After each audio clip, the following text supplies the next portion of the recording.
자, 오늘은 교회 절기상으로 무슨 날이라고 합니까? 맥추절이라고 합니다. 특별히 한 해 동안에 베풀으신 은혜도 감사한데 상반기 동안에 2024년도 한 해 감사하는 절기가 맥추절이에요. 이 맥추절은 보리추수, 밀추수를 마칠 때쯤 지키는 절기라고 해서 이스라엘 백성들이 그 맥추절로 지켰는데요. 그걸 기념해서 지키는 절기입니다. 맥추절은 추수감사절에 비해서 그 규모는 작아요. 그렇죠? 가을철에 거두는 곡식에 비해서 봄곡식 밀과 보리는 작은 편에 들어가잖아요. 그런데 어떤 것에서 의미가 있는가? 처음 것을 드린다는 거예요. 한 해의 소산물에 처음 것을 하나님께 바친다는 의미로 그 영적인 의미가 대단히 중요한 거예요. 그래서 2절에서 그랬습니다. 2절과 또 10절에서 그랬는데 2절 보시면 내 하나님 여호와께서 내게 주시는 땅에서 그 토지의 모든 소산에 뭐를 거둔다고요? 만물을 거두었다. 그래서 만물을 거둔다는 얘기는 처음 것을 얘기를 하는 겁니다. 그래서 이 말씀 의지에서 오늘 말씀의 제목은 소산의 만물로 하나님을 섬기라 라는 말씀의 제목으로 맥추절 예배 하나님 앞에 드리도록 하겠습니다. 서두에서 말씀드렸던 것처럼 본문의 말씀에서 모세는 이스라엘 백성들이 가나안 땅에 들어가서 첫 번째 소산을 얻었을 때에 누구에게 감사해야 될 것인지 또 무엇으로 감사해야 될 것인지를 교훈한 말씀이에요. 즉 첫 소산을 하나님께 봉헌할 때에 가나안 땅을 기업으로 허락하여 주신 것에 대해서 감사하라는 것이고 젖과 꿀이 흐르는 땅이라는 말씀이 나와요.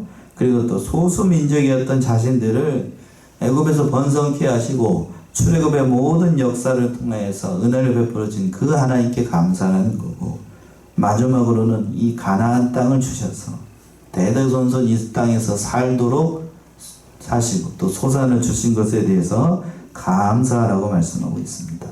첫 번째는 1절과 4절에 있는 것처럼 소산의 만물을 거두어서 하나님께 나아가야 된다는 거예요. 하나님께.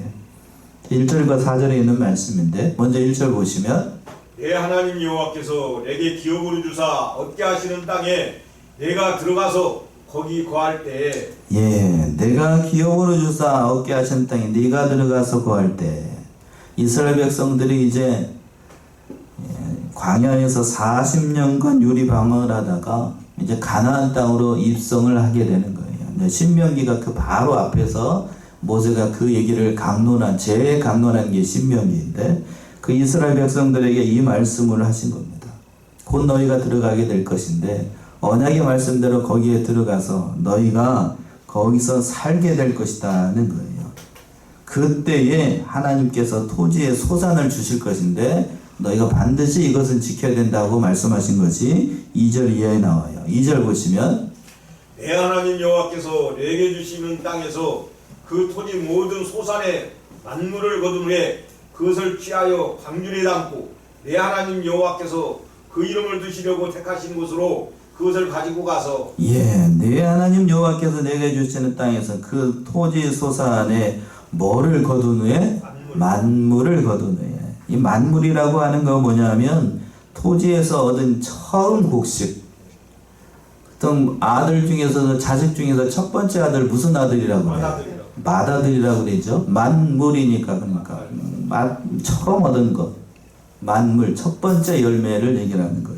그 첫 번째 열매로 곡식이 됐든지 과일이 됐든지 아니면 짐승의 첫 번째 새끼가 됐든지 그것을 통해서 하나님을 섬겨야 된다고 말씀한 거예요. 그렇다면 왜 하나님께 이런 처음 열을 바쳐야 하는가? 그건 영적인 의미가 더 중요한 겁니다. 일반적으로 만물은 처음 것은 다음에 나올 것을 보증하는 거예요. 옆에 감나무가 있죠? 감나무에서 첫 번째 감나무가 익었으면 다음에 나오는 감도 뭐가 나는 거예요? 다음에 감감이라는 얘기죠.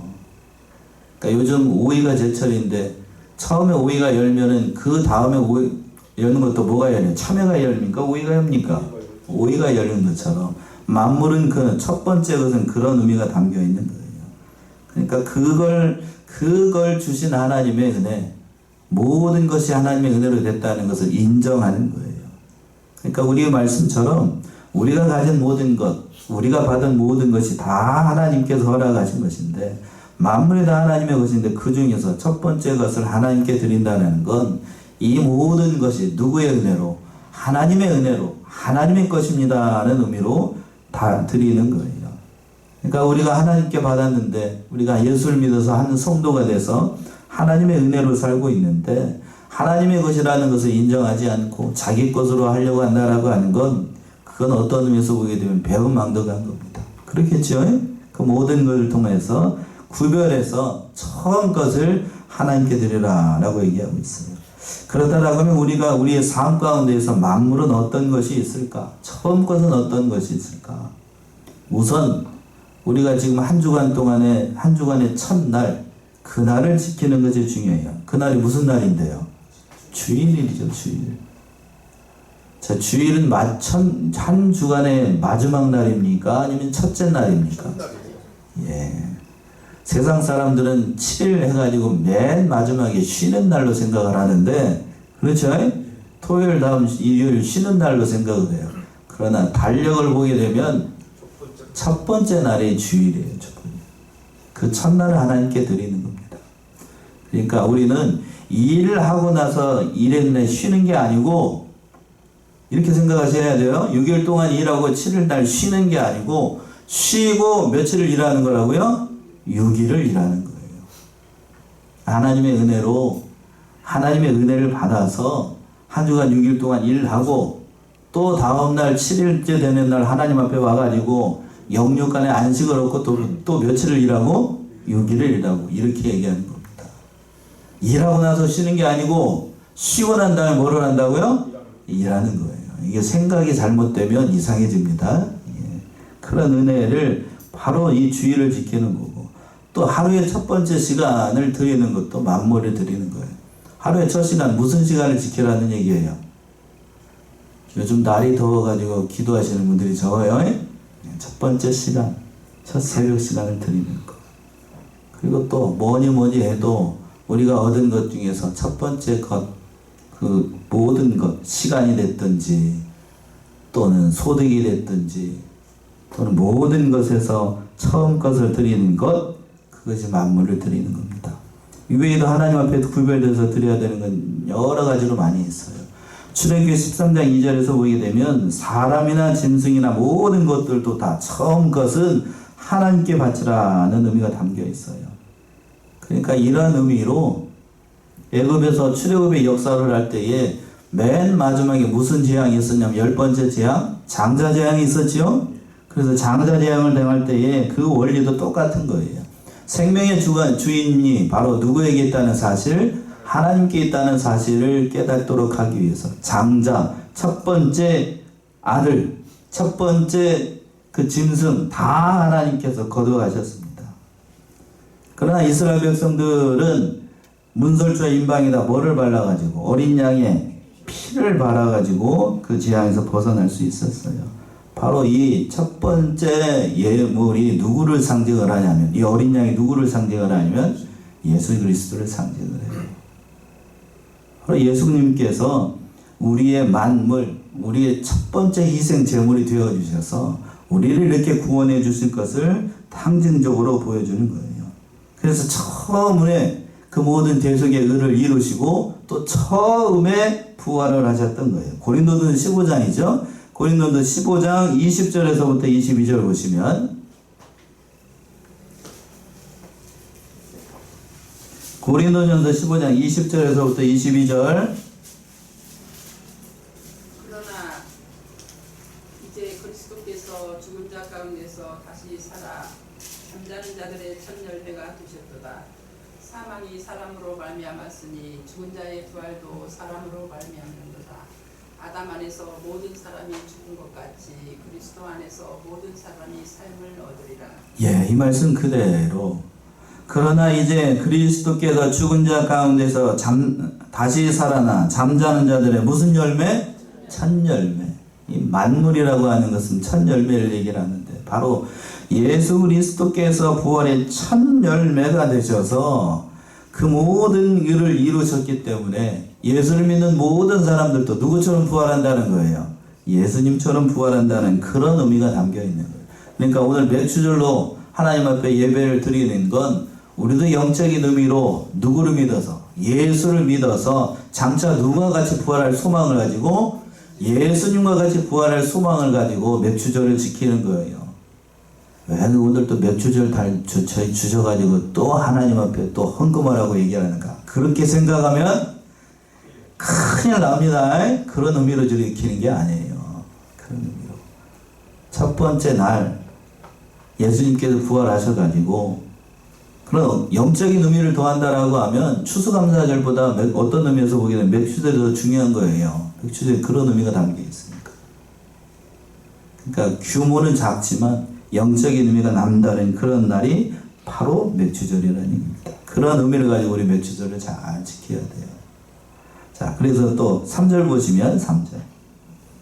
당시 제사장에게 나아가서 그에게 이르기를 내가 오늘날 당신의 하나님 여호와께 고하나이다. 내가 여호와께서 우리에게 주리라고 우리 열조에게 맹세하신 땅에 이르렀나이다 할 것이요. 예. 당시 제사장에게 나아가서 그에게 이르기를 내가 오늘날 누구의 하나님께 구한다고 했어요. 당신의 하나님 여호와께 구합니다. 우리는 하나님을 부를 때에 나의 하나님이라고 부릅니까? 당신의 하나님이라고 부릅니까? 나의 하나님이라고 부르죠. 근데 여기서 왜 당신의 하나님이라고 부르죠? 왜? 믿음이 없어서? 그런 건 아니고 구약 당시에는 하나님 앞에 나아갈 때 반드시 누구를 통해서 거쳐서? 제사장을 통해서. 모든 제사의식이나 예배를 드릴 때 누구를 거쳐야 되냐면 제사장을 거쳐야 돼요. 일반 성도들은 성전 안에 들어올 수가 없었어요. 들어가고 싶어도 들어갈 수가 없어. 지금 여러분들 지금 성전 안에 와 있죠? 예? 예배 드리고 맥주절날 이게 밖에는 비가 올 것 같이 이렇게 꾸물꾸물한 이 날씨 가운데서도 비 맞지 않고 예배 앉아가지고 예배를 드리고 또 더울까 봐서 뭣도 틀어주고 에어컨도 틀어주고 이렇게 그냥 편안한 의자에 앉아가지고 예배를 드립니다만 구약 당시 이스라엘 백성들은 절기를 지키든지 뭐를 지키든 일반 성도들은 제사장이 앞에 들어가서 그 성전 안에서 분향을 하고 또 대제사장이 오늘 같은 날은 7월 달에는 그 양의 피를 가지고 이렇게 지성소 안으로 들어갈 때에 그 제사장을 위해서 백성들이 밖에서 서가지고 제사장을 위해서 뭘 해야 되냐면 기도해야 돼요. 땡볕 아래서. 근데 우리는 그렇게 예배드리지 않잖아요. 그것만 생각해도 우리는 뭐 해야 됩니까? 감사해야 돼요. 저 혼자 여기에 들어가지고 예배드리고 여러분들 저 자전거 밖에서 다 줄 서가지고 서서 예배드린다고 생각을 해보세요. 누가 다음 주부터 오겠습니까 그러면. 근데 이스라엘 백성들은 그렇게 하지 않았어. 그러면서 또 하나님 앞에 나아갈 때 구약 당시에는 누구의 하나님이라고? 내 하나님이라고 고백할 수도 없고 누구의 하나님? 당신의 하나님. 반드시 성도들은 누구를 거쳐야 되니까? 제사장을 거쳐서 하나님 앞에 종교의식이 됐든지 모든 인식을 해야 되니까 그렇게 고백을 했던 거예요. 또 4절 보시면 또 제사장은 네 손에서 그 광주리를 쥐어다가 내 하나님 여호와 단 앞에 놓을 것이며. 예, 제사장이 그 가지고 온 예물을 받아가지고 첫 번째 그 예물을 받아가지고 단 앞에 다 놓도록 했습니다. 구약 시대에는 앞에서도 말씀드린 것처럼 제사장만이 하나님 앞에 나아갈 수 있고 그 단 앞에 모든 것을 제물을 드릴 수 있는 자격이 제사장에게 있기 때문에 제사장이 이 모든 것을 다 받아가지고 지금 여기 단 앞에 다 놓도록 했던 거예요. 그럼 비록 제사장이 놓았다고 해도 그건 다 누가 낸 거죠? 백성들이 낸 거잖아요. 성도들이 냈으니까 결국 하나님께 바친 것은 성도들이 한 일인데 그걸 다 제사장들이 하도록 했던 겁니다. 그러니까 모든 것을 주신 하나님의 은혜에 감사하는 날이 바로 이 맥주절 날이었어요. 그래서 처음 것을 가지고 하나님께 나아가라고 했고 두 번째는 이제 5절과 9절에 있는 것처럼 이 소산의 만물을 주신 하나님의 은혜에 구체적으로 감사하라는 내용이 세 가지가 등장을 하고 있어요. 자, 먼저 5절 보시면 5절 너는 또 내 하나님 여호와 앞에 아뢰기를 내 조상은 유리하는 아람 사람으로서 소수의 사람을 거느리고 애굽에 내려가서 거기 우거하여 필경은 거기서 크고 강하고 번성한 민족이 되었더니. 예, 토지의 소산을 주신 하나님의 감사하라고 그러면서 세 가지 감사의 제목이 나오는데 첫 번째는 5절에 있는 것처럼 소수의 아람 사람을 인도를 하셔가지고 창대케 하신 복을 감사하라고 되어 있어요. 그 뭐라고 얘기를 했냐면 너는 또 내 하나님 여호와 앞에 아뢰기를 내 조상은 유리아는 누구로서? 아람 사람이라고 그랬어. 이 사람 유리아는 아람 사람 누구를 가리키는 거냐면 이스라엘 민족의 직접적인 조상이 되는 아브라함 아니고 누구? 야곱을 얘기하는 거예요. 야곱, 야 얘기하는 것 같은데 우리가 보통 믿음의 조상하면 누구를 얘기를 하냐면 아브라함 이렇게 얘기를 하는데 엄밀한 의미에서 이스라엘의 직접적인 조상은 야곱이에요. 야곱. 그래서 왜 야곱이라고 해야 되냐면 이스라엘은 야곱을 통해서 한 12지파가 된 거예요. 그런데 같은 그 아브라함의 혈통 가운데에 이스라엘 민족이 아닌 사람들이 있습니다. 지금 어디하고 전쟁을 하죠? 이스라엘하고 어디하고? 예, 거기도 같은 민족이에요. 그쪽은 아니고 이쪽은 같은 민족이라고요. 에서의 족속들, 다른 족속들 다 누구를 조상으로 두고 있냐면 그 위에 아브라함의 이삭의 쌍둥이 아들이 누구예요? 쌍둥이 아들이 이삭의 쌍둥이 아들이 누구하고? 에서하고 누구? 야곱이잖아요. 에서 족속이 크게 번성을 해가지고 오늘날의 그 중동 민족이 됐다고요. 중동 민족. 그러니까 아브라함이 믿음의 조상이라 그러면 이슬람고 누구의 자손이니까 아브라함을 조상으로 두고 있으니까 자기들도 누구의 자손이라고 얘기해요? 아브라함의 자손이라고. 그리고 또 그들이 주장을 하기를 자기들이 장자래. 혈통적으로 보면 장자가 맞아요? 틀려요? 맞아요. 맞으니까 그렇게 주장을 한다고. 주장을 해요. 그러니까 이스라엘의 조상 그러면 그들은 누구라고 얘기하냐면 이스라엘 민족 누구라고 얘기하냐면 아브라함 그러지 않고 누구라고 그런다고요? 야곱이라고 얘기해요. 오늘 본문의 말씀에서 나오고 있는 아람 사람도 바로 그 야곱을 얘기를 하는 거예요. 야곱이 애굽으로 내려갈 때에 몇 명이 내려갔냐면 70명 또는 72명이 내려갔는데 거기서 400년, 약 400년을 거치면서 몇 명이 됐었냐면 70명이 몇 명이 됐냐면 출애굽의 역사를 할 때 장정만 60만이었어요. 장정만 60만. 여자와 어린아이와 노인을 합치면 곱하기 3을 해야 되니까 얼마 되는 거예요? 숫자적으로만 생각을 해도 200만이 넘습니다. 200만. 그러니까 대단한 믿음의 역사를 이루게 하는 거예요. 그 배후에서 역사하신 분이 다 누구시라고요? 하나님이었습니다. 하나님. 하나님께서 그렇게 창대한 민족으로 삼아주신 거예요. 그러니까 그 하나님의 은혜에 감사하라는 거예요. 이제 두 번째 감사하라는 것이 6절과 8절에 나오고 있는데, 자, 6절, 7절 먼저 읽어보시면, 애굽 사람이 우리를 학대하며 우리를 괴롭게 하며 우리에게 중역을 시키므로 우리가 우리 조상의 하나님 여호와께 부르짖었더니 여호와께서 우리 음성을 들으시고 우리의 고통과 신고와 압제를 하감하시고. 예, 두 번째는 6절과 8절에 있는 것처럼 애굽에서 학대를 받을 때에 큰 이적과 기사로 우리를 구원하여 주신 은혜에 대해서 감사하는 겁니다. 애굽 사람이 우리를 학대하여 우리를 괴롭게 하며 우리를 중역을 시키므로 우리가 우리 조상의 하나님께 부르짖었더니. 이스라엘 민족을 생각하면 애굽에서의 역사는 기억하고 싶지 않아요. 너무나도 고통스러운 일을 당했고, 마치 우리나라로 얘기를 한다라고 하면 우리나라도 외침이 많았지요. 특별히 구한말의 역사는 생각하고 싶지 않아요. 불과 얼마 전입니다. 100년 전입니다만 우리가 참 힘이 없어가지고 어느 나라의 침략을 받아가지고 저기 했던 국권이 넘어가고 또 동란이 6.25 동란이 일어나가지고 남북이 갈라지고 지금도 화합하지 못해가지고 죽이느니 살느니 그냥 이렇게 하는 모든 것들 보게 되면 참 안타깝다고요. 그건 생각하고 싶지 않아요. 그런데 왜 굳이 이 모세가 이 말씀을 얘기를 하고 있는가? 과거를 잃으면, 역사를 잃어버리게 되면 그 일을 또 되풀이하기 때문에 그래요. 우리가 아픈 역사입니다만 구한말의 역사를 잊으면 되나요? 안 되나요? 안 됩니다. 안 돼요. 저도 세상 공부를 할 때에, 저도 한국사를 공부를 할 때 앞에 건 재밌습니다. 예? 고조선, 삼국시대, 고려시대까지만 해도 좀 봐줄만해. 근데 조선부터 오기 시작하면 이마에 뭐가 그려져? 그때부터 내천자가 그려지기 시작하면서 임진왜란, 병자호란 넘어가서 구한말 역사 오게 되면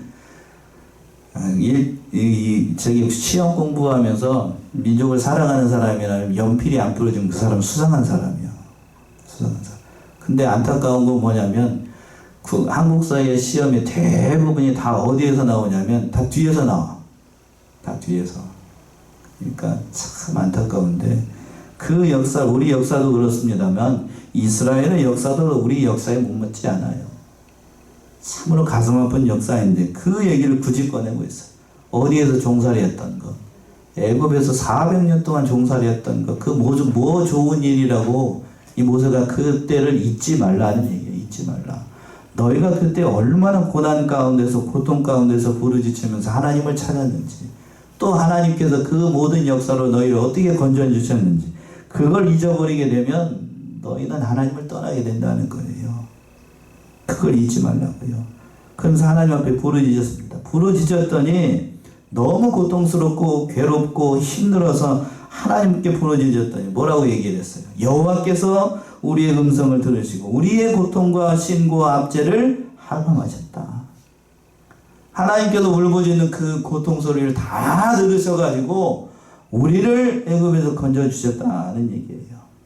그러니까 여기서 우리가 생각해야 될 것은 하나님의 긍휼을 바라보고 하나님을 찾는 자들은 결코 하나님께서 버리지 않는다는 얘기예요.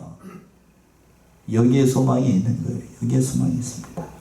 자, 시편 103편으로 한번 가볼까요? 시편 103편 13절 14절 한번 보시면 시편 103편 13절 14절 아비가 자식을 불쌍히 여김같이 여호와께서 자기를 경외하는 자를 불쌍히 여기시나니 이는 저가 우리의 체질을 아시며 우리가 진토임을 기억하시니라.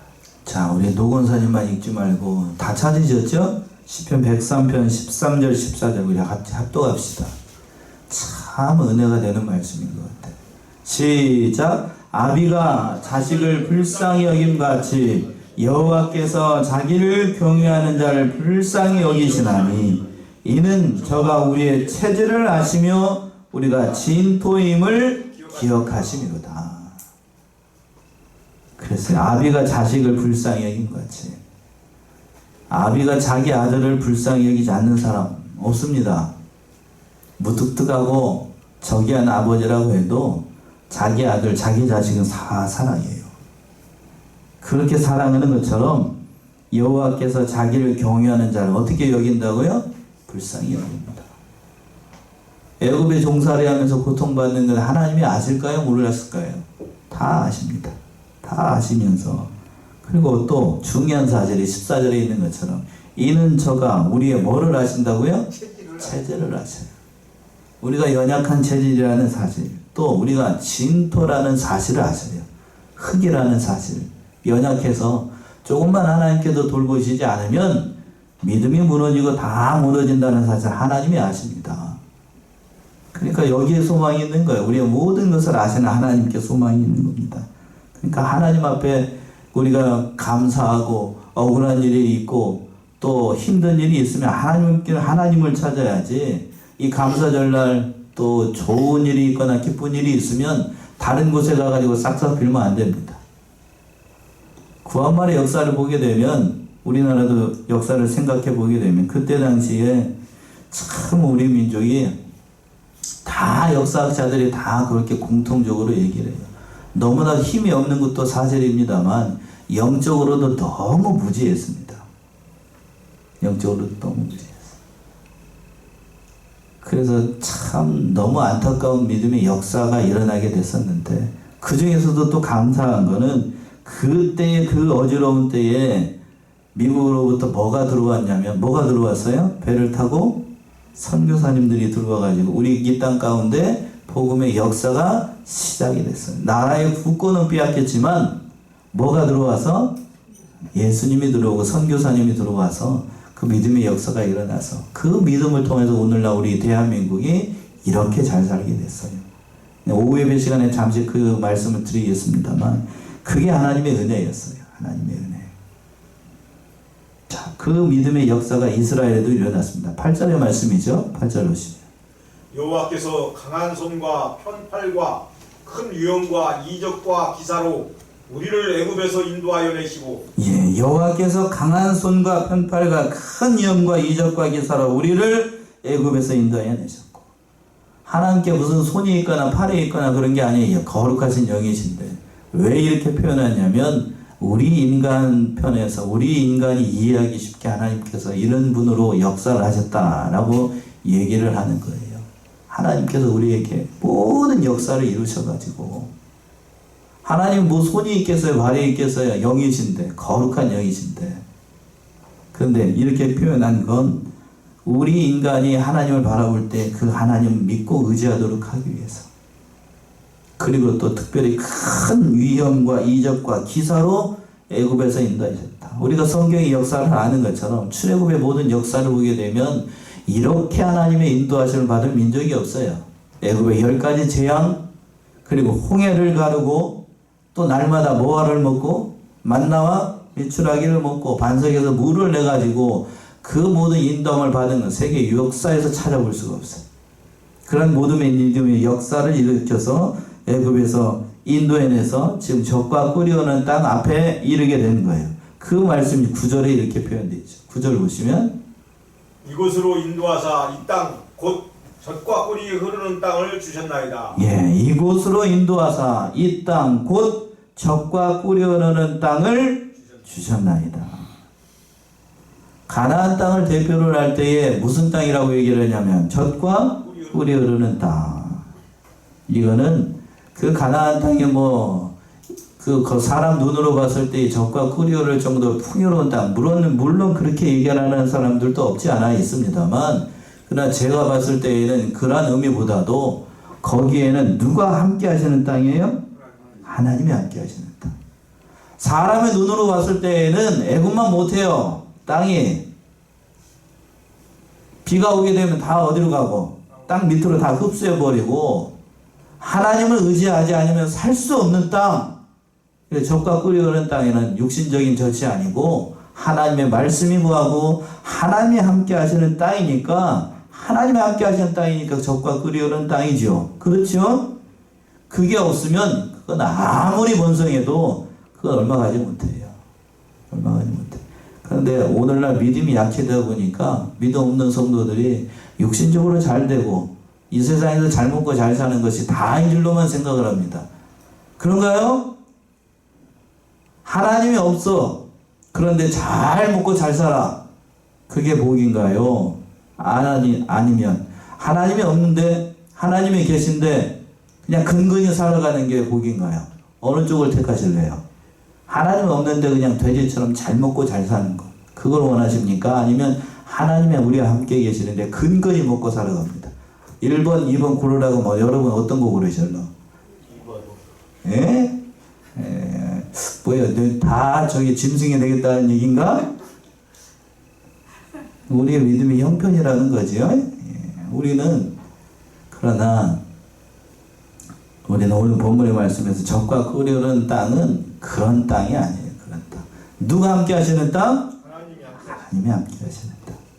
그 하나님 앞에 마지막으로 10절과 11절에 있는 것처럼 경배하고 모든 사람과 즐거워하는 날로 섬기라고 얘기를 하고 있습니다. 10절 보시면 여호와여, 이제 내가 주께서 내게 주신 토지 소산의 만물을 가져왔나이다 하고 너는 그것을 내 하나님 여호와 앞에 두고 내 하나님 여호와 앞에 경배할 것이며. 예. 그러면서 10절에서 그랬죠. 여호와여, 이제 내가 주께 내게 주신 토지에 뭐를 가져왔나이다? 소산물에 뭐를? 만물을 가져왔나이다. 하나님께서 귀하게 주신 이 처음 열매로 하나님 앞에 모든 것을 드립니다 라는 의미로 하나님 앞에 이렇게 드리는 거예요. 그러니까 이 의미가 참 중요하죠? 이 의미가 중요합니다. 그러니까 모든 마음속 깊이 이 모든 은혜를 주신 것, 특별히 처음 열매를 주신 것 감사하고 하나님 앞에 감사드리는 것 참으로 중요한 거예요. 앞에서도 말씀드렸습니다만 사람이 과거를 잃어버리게 되면 그 소망 없어요. 과거에 내가 하나님 앞에 하나님을 믿지 않을 때 얼마나 흉악한 죄인이었는가를 깊이 깨달아야 됩니다. 그리고 또 이스라엘 백성들이 과거에 애굽에서 종살이했던 것, 또 우리나라 역사 잃어버리면 그 역사를 되풀이하게 돼요. 그러니까 잊지 말고 하나님 앞에 감사하며 오직 하나님의 은혜로 됐다는 사실을 감사하며 하나님 앞에 경배해야 됩니다. 마지막으로 11절 보시면 11절. 내 하나님 여호와께서 너와 내 집에 주신 모든 복을 인하여 너는 레위인과 너희 중에 우거하는 객과 함께 즐거워할지니라. 예, 마지막 11절 우리 합독합시다. 11절 시작. 내 하나님 여호와께서 너와 내 집에 주신 모든 복을 인하여 너는 레위인과 너희 중에 우거하는 객과 함께 즐거워할지니라. 상반절에서 그랬습니다. 내 하나님 여호와께서 너와 내 집에게 주신 모든 뭘로 인해서? 복을 인해서. 여기서 너에게 주신 복이라고 하는 건 뭐 여러 가지 복을 얘기를 하겠습니다. 특별히 가나안 땅에서 뭐를 주신 것. 오늘 말씀의 제목이죠. 소산의 뭘? 만물을 주신 것. 처음 곡식을 주신 것. 그걸 감사하라는 얘기예요. 그걸 감사하고 여기까지 인도하신 하나님의 은혜에 대해서 감사하라는 것. 특별히 감사한데 누구랑 같이 감사해야 되냐. 오늘 본문의 말씀에서 두 사람이 등장을 하죠. 누구하고 누구요? 레위인과 너희 중에 우거하는 누구? 객. 왜 하나님께서 이 두 사람을 콕 집어서 얘기를 했을까? 레위인은 그때 당시 뭐가 없었냐면 기업이 없었어요. 기업, 오늘날로 얘기하면 땅이 없는 사람들이에요. 법적으로 이스라엘의 율법으로 레위 사람들은 하나님의 일에 전념했던 사람들이기 때문에 일반 백성들은 뭐를 받았냐면 기업을 받았어요. 땅을 사고 팔고 그리고 모든 소유물들을 가질 수 있는 권리가 일반 백성들이 있었습니다. 근데 레위 사람들은 땅을 가질 수 있다고요? 없다고요? 없어요. 하나님이 허락하시지 않았어요. 물론 뒤에 가서 꿍꿍이 소리가 이상하게 뒤에 가서 흩어져 가지고 하는 사람들이 있었습니다만 법적으로는 레위 사람들이 이 땅을 기업으로 가질 수가 없어요. 그러니까 땅에서 얻는 곡식을 레위 사람들은 거둘 수 있어요? 없어요? 없어요. 그런 재미가 없다고요. 그런 재미를 몰라.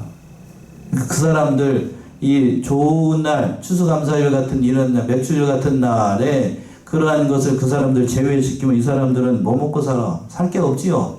그러니까 그 사람들 제외시키면 안 된다고 하는 거. 또 우거하는 객. 객은 누구를 얘기를 하냐면 이스라엘에 왔던 그 손님들을 얘기를 하는 거예요. 손님들도 역시 뭐가 없어요? 땅이 없죠. 땅이 없으니까 마땅히 얻을 것이 없으니까 그 사람들과 함께 감사하라는 얘기예요.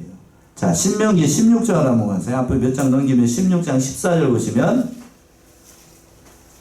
16장 14절 절기를 지킬 때 너와 내 자녀와 노비와 내 성중에 거주하는 레위인과 객과 부하와 과부가 함께 즐거워하되. 예, 절기를 지킬 때에는 모든 절기를 지킬 때에는 너와 그 다음에 또 누구? 내 자녀와 노비와 내 성중에 거하는 누구? 레위인과 또 객과 고아와 과부와 함께 어떻게 하라? 예. 개정판은 뭐라고 되어 있고? 즐거워라 라고 되어 있고 개역성경은 뭐라고 되어 있어요? 연락하라 라고 되어 있어요. 연락하라는 얘기는 같이 즐거워하라는 얘기예요. 같이 즐거워하라. 그러니까 그 사람들, 이 사람들, 여기 앞에서 얘기했던 이 모든 사람들은 이스라엘 사회에서 연약한 사람들이에요. 그 사람들 네가 먹는 잔치에 다 초대해가지고 같이 참여해야 된다는 얘기입니다. 오늘날 교회가 그러니까 어려운 사람들 돕는 건 하나님의 그 모든 말씀을 비추어서 맞는 말씀이라는 거예요. 자, 오늘 말씀 맥주절을 통해서 소산의 만물로 하나님을 섬기라라고 되어 있는데 참으로 영적인 의미가 참으로 중요한 절기예요. 그러니까 우리가 하나님께서 베풀어 주신 이 은혜를 생각하며 모든 것이 하나님의 은혜로 됐다는 사실을 깨달아서 참 하나님께서 주신 모든 일들로 하나님의 영광을 올려드리고 감사를 드리는 저와 여러분들이 다 되시기 바랍니다. 기도하겠습니다.